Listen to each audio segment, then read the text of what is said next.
considered to be the most user-friendly. If you know how to point, you already know how to use it. Macintosh, the computer for the rest of us. Apple had given Gates full access to their technology while he was working on new software for the Macintosh computer. Gates advised Apple early on that they should license their software. But Apple was more interested in selling computers than software. They ignored the suggestion. Once again, Gates took advantage of an opening and ran with it.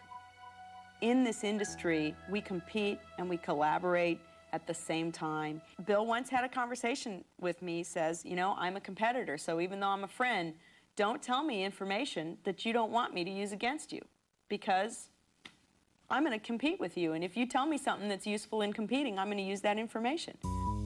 Apple decided that Gates was not going to take a bite out of their business and threatened to sue over Windows. Gates, in turn, said he would withhold Microsoft software Apple desperately needed for its computers.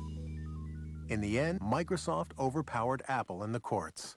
Eventually, Microsoft prevailed by showing that even though there were similarities in the way that the two computers operated, each individual function of Windows was markedly different from each individual function of the Macintosh. Even though the first version of Windows was far from perfect, it gave Microsoft a new financial and creative base. In 1986, Bill Gates took his company public. He held 45% of the stock, which made him a billionaire at the age of 31. Still, Gates never felt secure about the status of his company. He doesn't want to fail. And when you have that kind of a fear, when you're always looking in your rearview mirror to see who might be, you know, creeping up to do in Microsoft on a given day, it just consumes him, and it makes him certainly the most competitive human being in the personal computer industry. He's driven. It's white-hot intensity.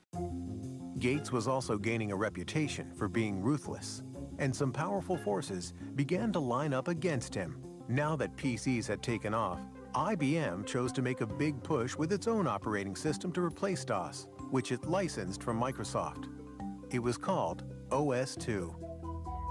We were concerned whether we could weather the storm, so to speak, especially given the fact that this was a big storm.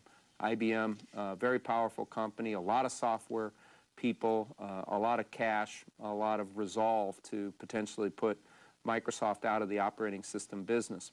Ironically, Microsoft played a role in developing OS/2. But Bill Gates was not about to abandon his own software. He decided to stake his company's future and his own reputation on the Windows software his team continued to upgrade, even if it meant losing IBM as his biggest customer. On May 22, 1990, Microsoft launched Windows 3.0. This new and improved version swiftly became a bestseller. Ultimately, OS/2 failed in the marketplace, leaving Microsoft with a virtual monopoly on operating systems for PCs. Now the Federal Trade Commission began looking at claims that Gates was using this dominance in operating systems to cut off competition by cutting prices on Microsoft products. It seemed Microsoft's mild-mannered chairman was gaining a seek and destroy image. Bill Gates is not a brutal guy. He just needs to win. And he's willing to win, you know, gracefully or non-gracefully. Doesn't matter. A win is still a win. Predatory pricing was not the only charge leveled at Microsoft.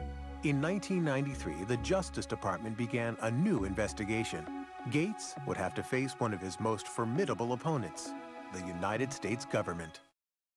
In 1993, Bill Gates and Microsoft were again under investigation by the U.S. Justice Department.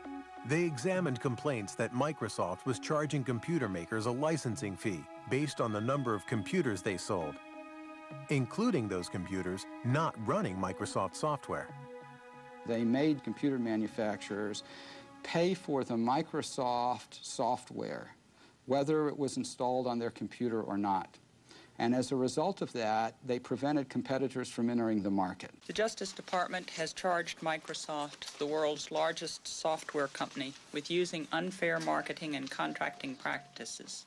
In July of 1994, Microsoft agreed to stop charging the fees in question and the Justice Department dropped the case. Gates would never admit that Microsoft had a monopoly and maintained he was simply providing better software at lower prices. I mean, we're not like an alligator. We don't go around and eat things. I mean, we come out with these little boxes, these nice little software packages, and you stick them in your computer, and you either have fun using it, and it helps you get things done, or not. But it wasn't that simple for investors. The government probes and the fights with IBM and Apple caused the value of Microsoft's stock to drop.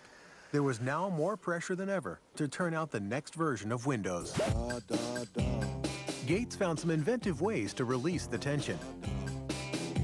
He appeared in commercials for his company with Microsoft Top Gun Steve Ballmer. The next frontier. He sometimes made dramatic entrances to tout his company at software conventions, once arriving as Star Trek's Mr. Spock. Gates also instituted the microgames. This hodgepodge competition among the Microsofties is very reminiscent of the games he played as a child at the Hood Canal. It was like summer camp for adults. We'd all go to his house, and he would spend months figuring out what the various games would be, and he would be sort of the master of ceremonies. He'd form us into teams, very carefully figuring out the dynamics of the teams and how we might all interact. And then we would have to do these like summer camp games. And I met Melinda first at one of those micro games. Melinda was 28-year-old Melinda French, a Duke graduate with an MBA. She had been working as an executive at Microsoft for several years. It was becoming increasingly clear to Bill's family and friends that she was the woman that 37-year-old Gates had decided to spend his life with. He dated Melinda for quite a while before they got married, and so I saw them together over the years, and they always looked like they had a very special thing going, you know, a level of intimacy and a level of intellectual connection that just caused sparks. She's a really wonderful person, a perfect match for him. Very, very bright, very organized, very supportive, very interested in family and good family life. Bill and Melinda were married in Hawaii on January 1st, 1994. The night before the ceremony, Bill had arranged for a special serenade for Melinda. He had Willie Nelson play the night before his wedding, and it was a total surprise. Bill got up and he said, you know, I really love Melinda, and I really want to sing her some songs tonight, and I don't sing that well, and so I asked a friend of mine to come and do a little singing for us, and so it was a big surprise. In Melinda, Bill found a partner who gave him the kind of personal happiness he'd been looking for, and who also understood the professional demands of his business. But only months after his marriage, the joy that Bill shared with his family would turn to heartbreak. His mother, Mary, who had been his most devoted ally, was diagnosed with breast cancer. She died in the early morning of June 10th, 1994. Bill rushed home to be at his mother's side. When he came to the house that night, he'd been stopped by the police on the way because he was